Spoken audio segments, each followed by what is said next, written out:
السلام علیکم ورحمۃ اللہ وبرکاتہ۔ امید ہے کہ آپ حضرات بخیر و عافیت ہوں گے۔ اللہ رب العزت کا شکر ہے کہ اس نے ہمیں عافیت والی زندگی نصیب فرمائی۔ ہمیں اللہ رب العزت کا شکر ہر لمحے ہر پلک کیا کرتے رہنا چاہیے، ادا کرتے رہنا چاہیے، کیونکہ اس کی بے بہا نعمتیں ہمارے ساتھ وابستہ ہیں۔ بن مانگے بہت ساری نعمتیں اس نے ہمیں دی ہیں جو ہم نے ہاتھ اٹھا کر کبھی نہیں مانگا تھا۔ تو ہم ایک تاریخی سلسلے کے ساتھ چل رہے ہیں۔ وہ تاریخی سلسلہ اس کنارے اور اس سرحد تک پہنچ چکا ہے کہ آپ صلی اللہ علیہ وسلم نے اپنے 2 مددگار اور 2 مہربان محسن کو کیا کیا تھا، کھو دیا۔ کس طرح؟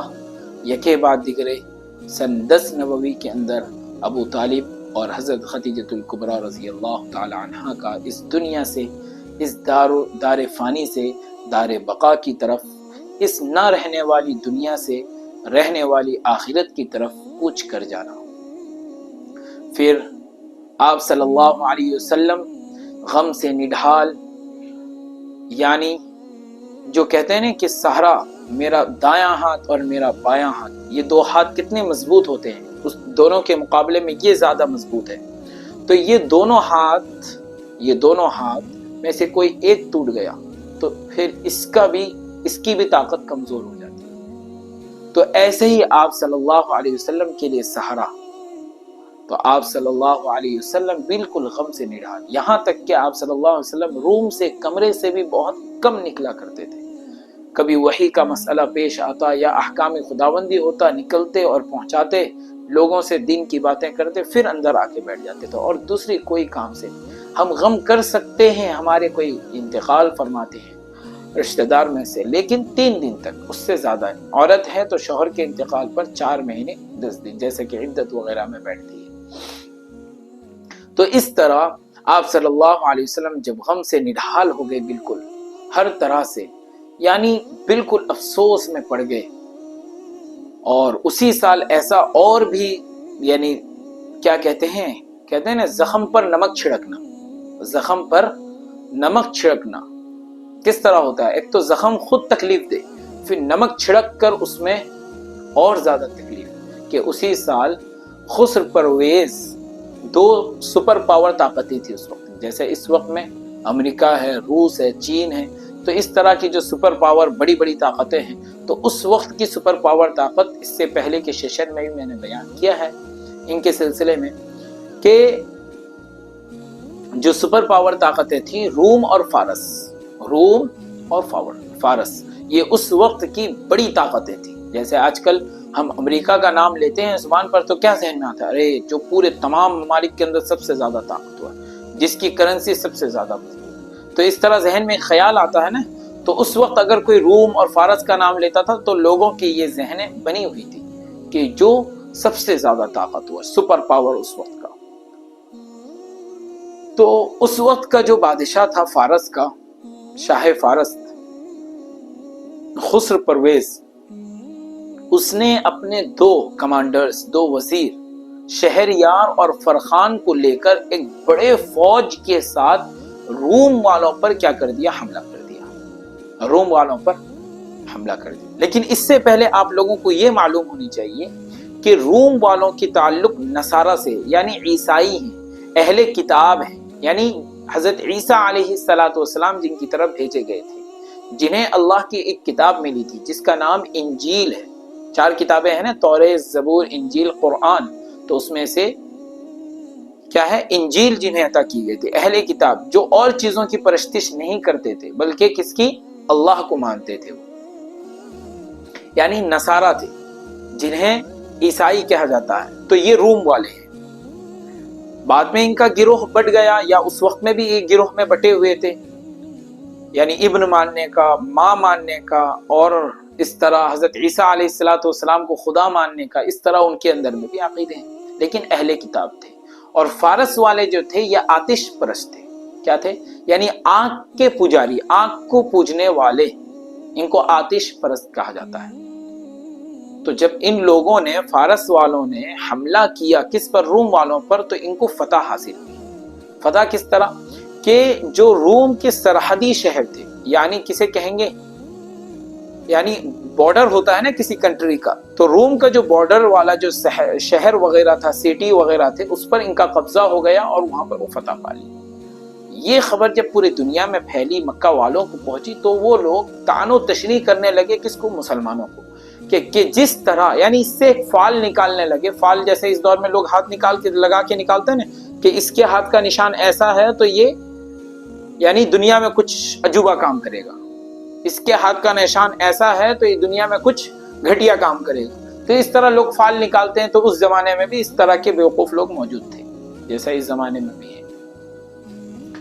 تو جب ان لوگوں نے اس طرح کی خبر سنی تو مسلمانوں کو طعنہ دینے لگے کہ جس طرح وہ یعنی آتش پرست ہو کر انہوں نے اہل کتاب پر فتح پائی، یعنی کامیابی حاصل ہوئی، جیت حاصل ہوئی، ونر بنے، تو اسی طرح ہم بت پرست ہیں، ہم کو بھی محمدی اہل کتاب یعنی مسلمانوں پر کیا ہوگا؟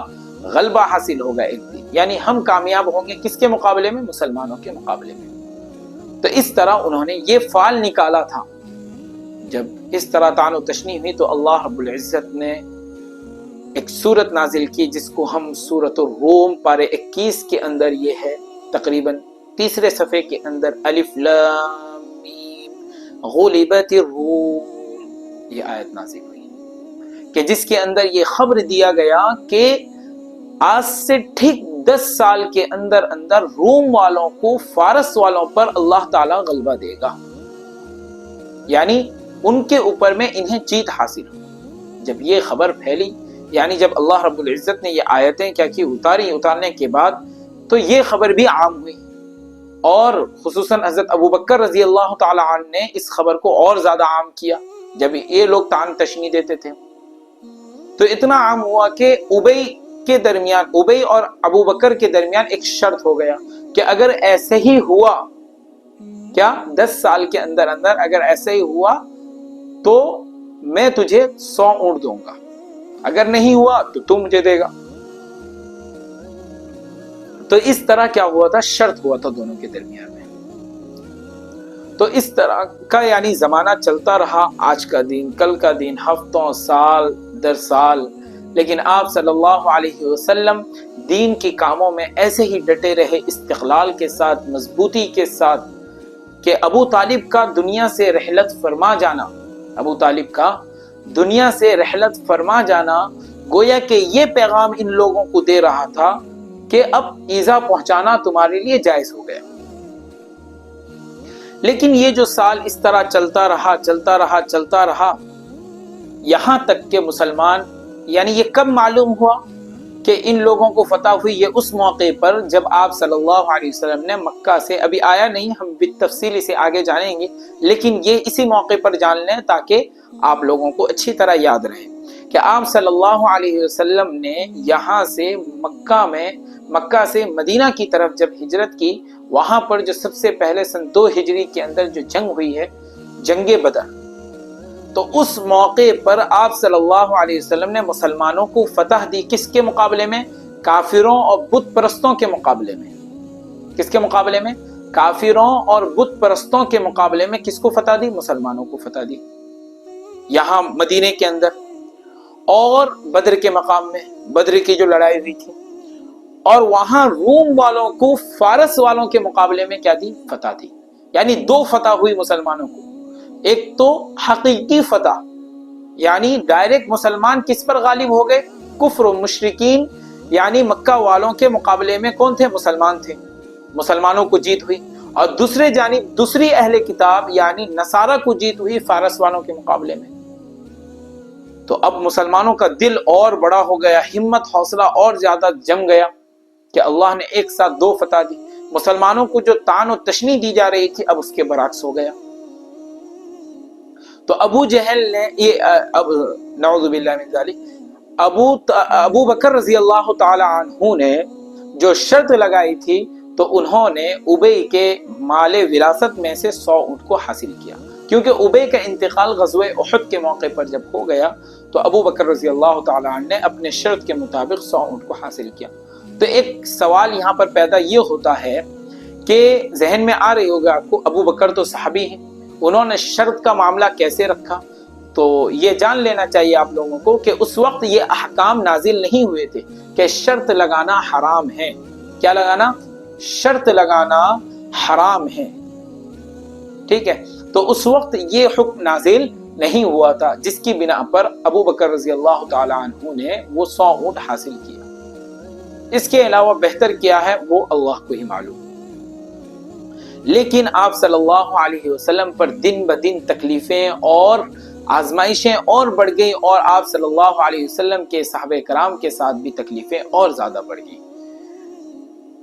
کہ ایسا ہوتا تھا کہ آپ صلی اللہ علیہ وسلم جہاں بیٹھ کر کیا کرتے تھے، دین کی باتیں پہنچاتے، تو نضر بن حارث بدماش وہ کیا کرتا تھا، اسفندر اور رستم کے کیا کرتا تھا، اسکندر اور اسی طرح رستم کے کہانیاں سناتا تھا، کیونکہ وہ فارس اور روم کے اندر یعنی شاہان بادشاہوں کی چوکیداری درباری کر چکا تھا، اور یہ کہتا تھا کہ میری کہانیاں میں جو سنا رہا ہوں یہ زیادہ دل کو خوش کرنے والی ہے، یا پھر جو محمد کہہ رہا ہے وہ زیادہ دل کو خوش کرنے والی ہے۔ اس طریقے کی باتیں کیا کرتا تھا، کہتا تھا، جس سے آپ صلی اللہ علیہ وسلم کو اور زیادہ تکلیفیں ہوتی تھی۔ اس طرح آپ صلی اللہ علیہ وسلم اتنی تکلیفوں کے باوجود بھی کیا کرتے رہے، دین کا کام پہنچانا بند نہیں کیے، ویسے ہی استقلال کے ساتھ اور استقامت کے ساتھ، یعنی کسی کام کو اسٹرانگ بن کر اور کنٹینیوسلی کرنا، یہ اس کے کامیابی کی کیا ہے، دلیل ہے۔ ڈرے نہیں، پیچھے ہٹے نہیں۔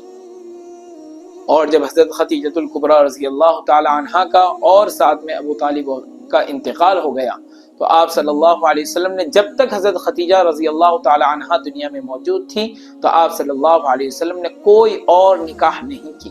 جو لوگ آپ صلی اللہ علیہ وسلم پر خواہش پرست ہونے کے الزام لگاتے ہیں، کان کھول کر سن لیں، یعنی گویا کہ آپ صلی اللہ علیہ وسلم کی عمر پہنچ چکی ہے کب، 50 سال کے قریب 50 سال ہی کہہ لیں، بالکل اس کے قریب۔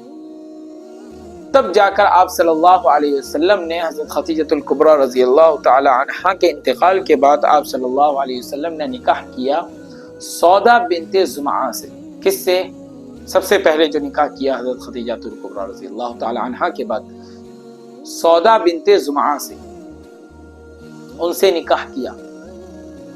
یعنی ان کے جو شوہر تھے سکران بن عمرو، یہ حبشہ ہجرت کرنے کے بعد انتقال فرما گئے، اور یہ ان کے چچازاد بھائی تھے، کس کے؟ زمعہ کے،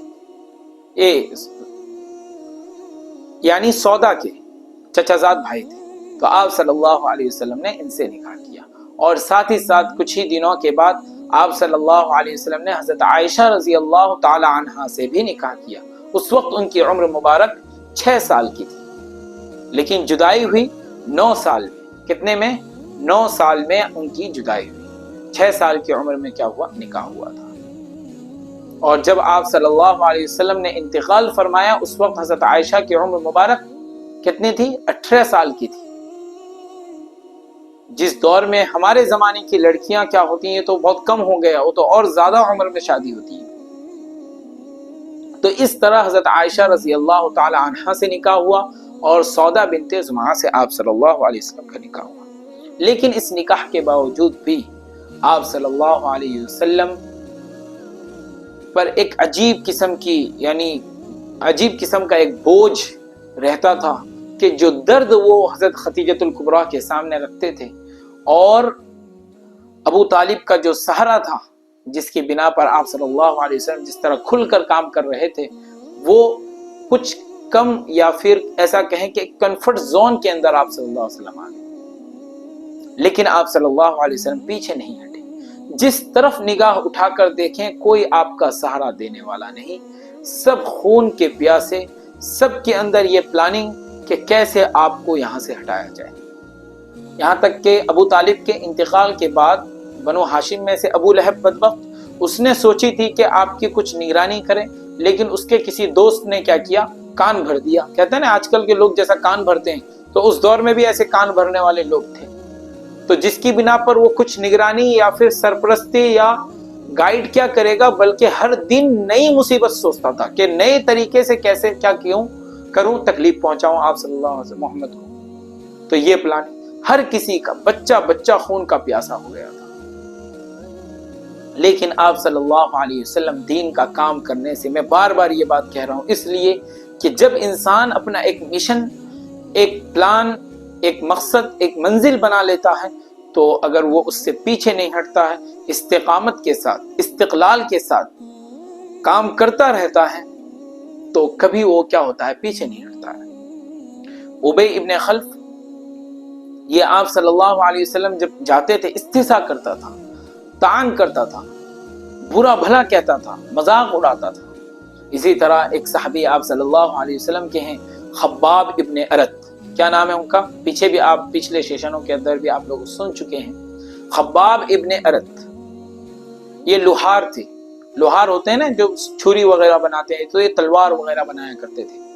تو عاص ابن وائل بدبخت نے کیا کیا, ان سے کچھ سامان وغیرہ بنایا, کچھ ادھار میں لیا, لینے کے بعد چلا گیا. اب ان کا پیسہ نہیں دے رہا. جب خباب ابن ارت گئے اس سے پیسہ مانگنے کے لیے, تو کیا کہتا ہے بدماش, کہتا ہے کہ میں نے سنا ہے کہ تم محمد کے مذہب میں ہو, اور وہ یہ کہتا ہے کہ ایک دن قیامت ہوگی اور تمام انسان دوبارہ اٹھائے جائیں گے, اور وہاں پر سب کو سب کا بدلہ دیا جائے گا, جو کمی ہوگی وہ اس کو اتنا زیادہ اس سے لے کر دیا جائے گا, اور تم جیسے لوہار اور بدماش ہو, مجھے تو وہاں زیادہ ملے گا, میں بڑا لوگ ہوں, تو میں تمہیں وہاں دے دوں گا, وہاں کیا کر دوں گا, دے دوں گا. یہ سب باتیں کس لیے کہہ رہا ہے, استہزاءً کہہ رہا ہے, مذاق اڑا کر کہہ رہا ہے, ٹھٹا اڑا رہا ہے, کس کا, اسلام کا. تو اس طرح مسلمانوں کو تکلیفیں برداشت کرنی پڑی اس شروع دور کے اندر. خباب ابن ارت کا واقعہ, آپ لوگوں نے عمرو ابن یاسر کا واقعہ سنا, حضرت سمیہ رضی اللہ تعالی عنہا کا سنا, بدبخت نے کس طرح نیزہ مار کر حضرت سمیہ کو شہید کیا. اتنے آسانی کے ساتھ اسلام نہیں پھیلا ہے, ہم کو وراثت کے اندر مل گئی ہے جس سے ہم اس کے احکام پر عمل نہیں کرتے. لیکن جنہوں نے تکلیفوں کے ساتھ اس کو کیا کیا ہے, لیا ہے, تو آج ان کے سامنے آج بھی اس اسلام کی کیا ہے, قدر ہے.